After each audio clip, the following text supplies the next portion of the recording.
Chicken सुक्का बनवशील का, असं अमितने विचारल्यावर नाही, मी फक्त चिकन पुलाव बनवेन, असं मी उत्तर दिल्यानंतर तो पहिले चिकन घेऊन आला. अँड फायनली आम्ही चिकन पुलाव बनवायला सुरुवात केली.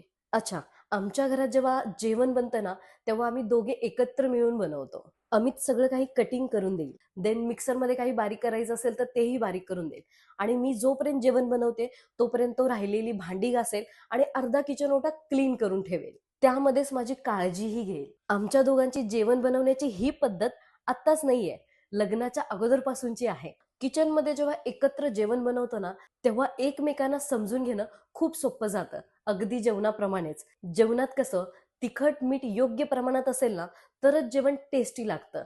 नात्याचंही तसंच आहे.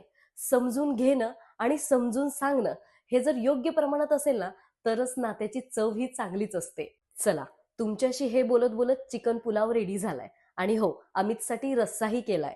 अमितला माझ्या हाताचं काहीही द्या, त्याला सगळं काही आवडतं. अगदी मनापासून जेवतो तो. आणि त्याला असं जेवताना बघून माझ्या मनाला एक वेगळंच समाधान मिळत असतं. चला तर मग, आजच्यासाठी एवढंच.